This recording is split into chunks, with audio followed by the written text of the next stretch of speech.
ici Dorine, Et Cyril, des investisseurs sereins.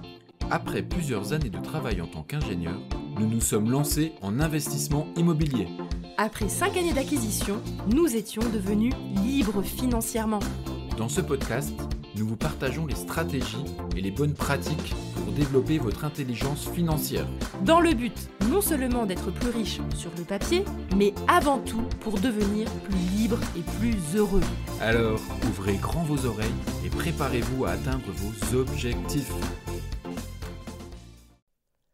Je manque de temps pour investir en immobilier. Hello les investisseurs sereins, j'espère que vous allez bien. Aujourd'hui, j'avais envie de mettre un petit peu les points sur les i, comme vous le savez bien, parce que, en l'occurrence, ce sont des phrases que j'entends très souvent, notamment en coaching lors de nos accompagnements. Oui, mais Dorine, j'ai pas le temps de faire 50 visites, j'ai pas le temps de faire plusieurs rendez-vous à la banque, ça m'embête, j'ai pas envie, j'ai pas le temps. Alors, aujourd'hui, justement, on va en discuter parce que je peux plus entendre cette phrase. Non mais sérieusement, à moins que vous soyez peut-être multimilliardaire et à ce moment-là, je veux bien comprendre que vous n'ayez pas le temps. Mais là, dans cet épisode, je vais vous expliquer concrètement qu'est-ce que vous perdez comme argent, en fait, à vouloir économiser votre temps. Parce que, ok, je comprends que vous ayez un emploi du temps chargé et c'est le cas de absolument tout le monde, Même les gens qui ont, on va dire, peu d'obligations familiales, qui ont, j'en sais rien, qui sont à la retraite, je veux dire n'importe qui que tu entends n'a jamais le temps. Mais en réalité, c'est juste qu'il ne met pas la priorité sur cette action et qui préfère mettre la priorité sur d'autres actions. Donc on a tous le même temps, c'est juste que on va pas mettre la priorité sur les mêmes actions. En termes de temps, on est tous logés à la même enseigne. Mais je vais vous expliquer là maintenant pourquoi il vaut mieux que vous fassiez un rendez-vous de plus à la banque, quelques visites en plus, plutôt que de perdre du temps, par exemple, j'en sais rien, à faire le ménage chez vous, à vous occuper de votre jardin, à regarder et comparer les prix pour optimiser une dizaine ou une centaine d'euros de dépenses. Tout simplement parce que vous ne vous rendez pas compte, les actions que vous faites en faveur de votre investissement immobilier, elles valent de l'or. Alors, je me suis amusée pour vous démontrer, parce que vous savez que moi, j'aime bien les chiffres. Je me suis dit, je vais vous faire une estimation générale de combien de temps ça prend pour investir en immobilier. Alors, je me suis dit, on va voir un peu large.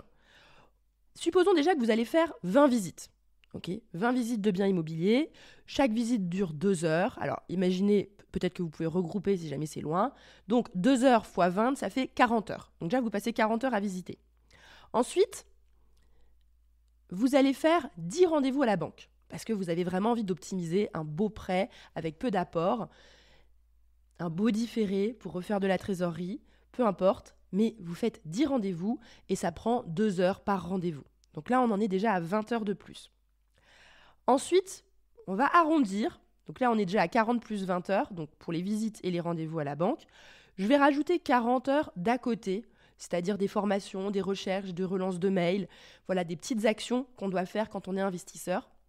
Et enfin, j'ai rajouté encore la gestion des travaux et une première mise en location, où là, j'ai alloué 100 heures.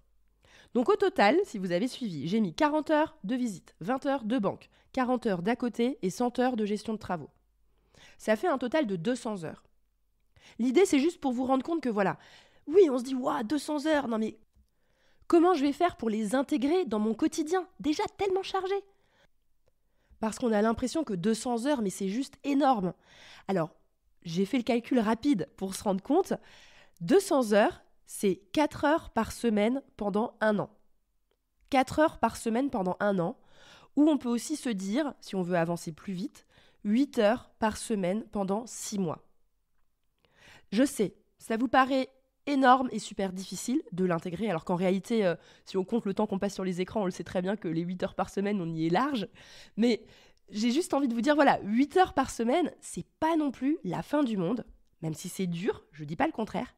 Mais attention, je vais vous expliquer.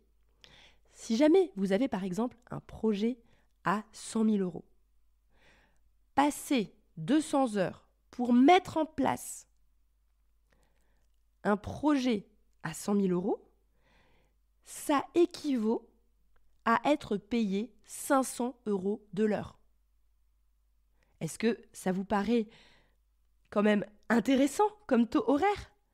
C'est-à-dire que 100 000 € divisé par 200 heures, c'est 500 € de l'heure. C'est-à-dire que les heures que vous passez à travailler pour votre projet immobilier, ce sont des heures qui sont payées très cher. Donc maintenant que vous savez ce ratio en tête, 500 € de l'heure, ok ? Quand quelqu'un vous appelle pour vous dire « Tiens, machin, viens, on déjeune ensemble » et là tu dis « Non, j'ai une visite ».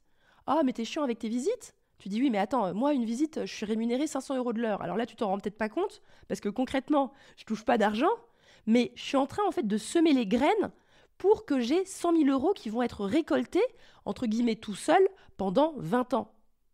Alors, je sais, il y en a qui vont me dire « Oui, mais la gestion locative, Dorine, tu te rends pas compte, ça prend de la charge mentale, etc. Ça prend du temps. » Non, moi, je suis pas d'accord.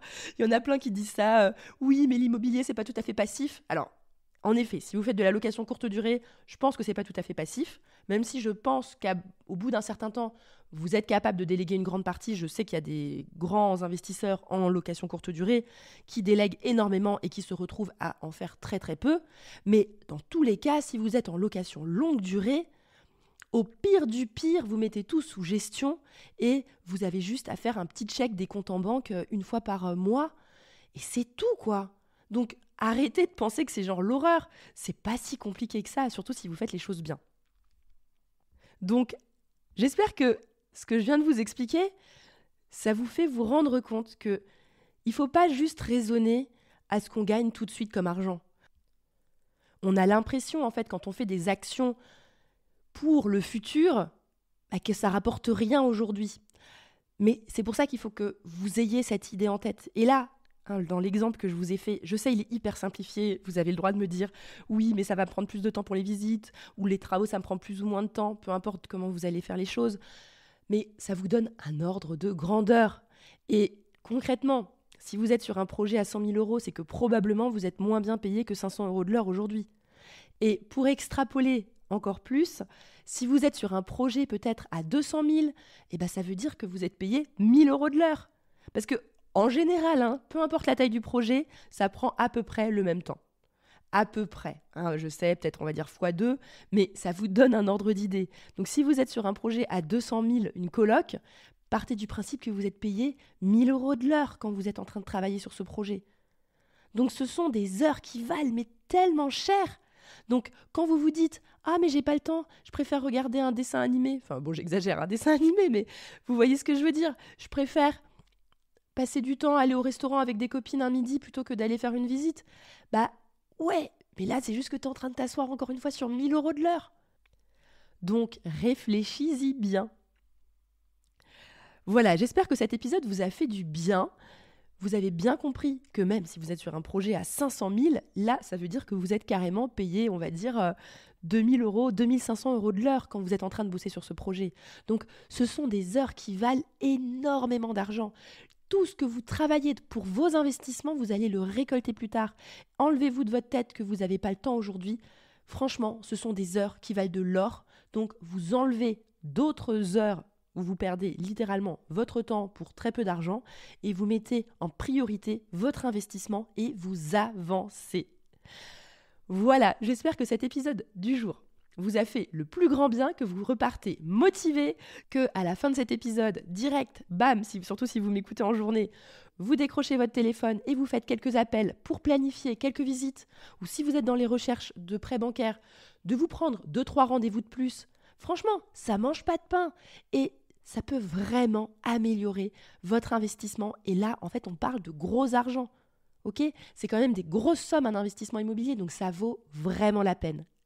Voilà, sur ce, je vous souhaite à tous une excellente journée et à bientôt.